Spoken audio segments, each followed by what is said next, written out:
Alright, street photography. This morning I went out and I shot some street photography.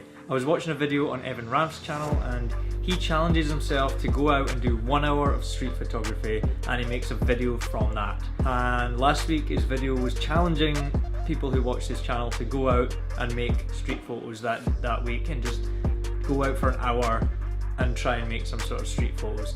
So that's what I did, and I thought I would try and make a video of it as well. So I stuck the GoPro on top of my camera.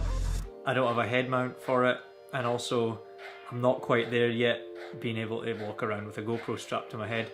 And I shot for an hour and made some street photos, so here is the video from it. Alright, so this is the start of the hour. I'm just setting a little timer here before I head out. And my first two shots that I take are right outside the train station, and these are just kind of like warm-up shots.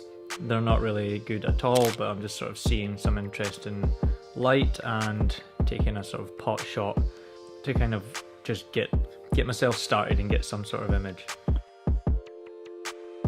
Now right here I saw this woman who was dressed interestingly. She was about to cross the road and I tried to frame her up with these banisters right here, and then I cropped the image in significantly to get something that I thought looked okay.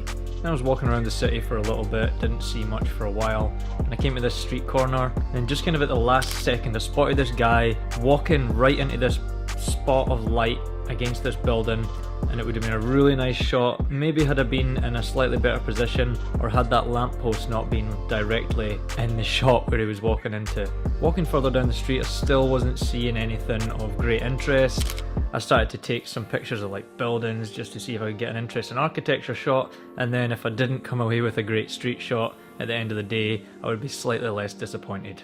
Now at this next spot, I sort of tried to frame up the shot again. There was the entrance to the subway and a bunch of people crossing the street, and I framed up this shot right here. I was kind of thinking like Saul Lighters kind of style, where it's kind of almost abstract and there's just like a little figure in the picture. Didn't turn out too well. This one here I thought was kind of okay. I thought the people crossing the road might look interesting. It looks kind of wintry. You know what? I don't think I like it at all. Never mind. Further into Centre City, and I spotted this piece of shadow going across this building, just how I wanted it to be on the ground. So I think the light was still a little bit too high, but I ended up with this really cool shadow going across this building. So another architecture photo, and I feel like I kind of like that one. Starting to get a little bit worried now. I'm not seeing any of the type of light that I was looking for. Saw this guy walking down this alleyway, thought it might make an interesting shot, but again, there's something missing, didn't really come out how I wanted it to. And then I was starting to panic a little. I was walking around, I wasn't seeing any interesting light. I was looking for a very specific type of shot, which was probably a mistake. Started to panic after a while. Walking under the Philadelphia Convention Center here, and I tried to take a kind of cool middle of the street shot, which I don't think came out well at all. Then I had another little glimmer of a potentially interesting kind of photo. We've got that harsh light coming in from the back there, we've got that dark shadow, and this girl who's walking through, she's just kind of like a silhouette in the frame. We're nearly at the end of the hour now, and I'm walking across Broad Street, and I stopped to just snap a standard tourist Broad Street photo. And then there it is, that's the end of the hour.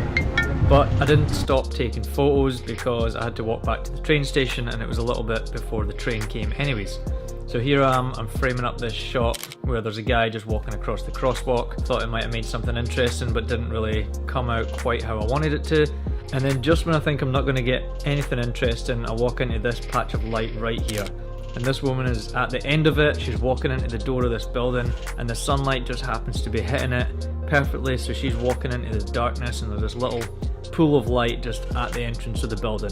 Then I walk slightly down the street, I'm right outside the same building, and I see this girl who's standing in the sunlight ready to cross the road, but on the other side of the street it's in shadow. So I expose the photo for her, and I get this shot. So the back of this street is nice and dark and she's just lit up by the sun, but this van has came into the shot and it doesn't look as good. So then I just wait a second, recompose, and I get this shot. And I quite like this one, I think it looks pretty cool. It's still not an awesome shot, but it's much more along the lines of that sort of like harsh light and dark shadow type of thing that I'm looking for. And then what I'm doing is going across the street to see if I can get any interesting pictures of the building that I just walked past. There's like that dark area, and where people are walking past at the bottom, they're walking through the sunlight, and the photos are kind of interesting. They're like abstract looking, they're really dark in the background, and then there's just this small figure. Gives a kind of feeling of like scale, I guess. Makes them look really small. And then this was my last photo of the day, and probably my favourite one as well. I'm moving a little bit further forward to frame the shot differently, and a person walks through and I get this shot right here. I really like this one because it was dark on the one side, and the light is sort of splitting the screen with that sort of beam in the middle there, and then the person's down in the bottom corner and it's dark behind them.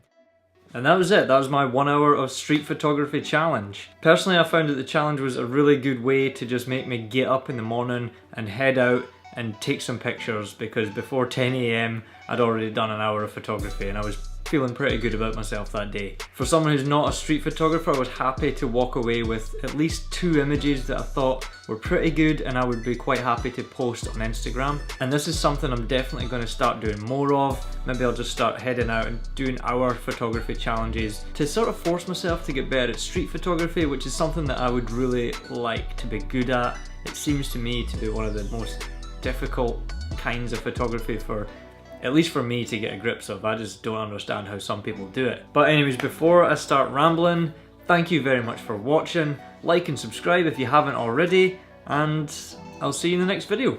Cheers!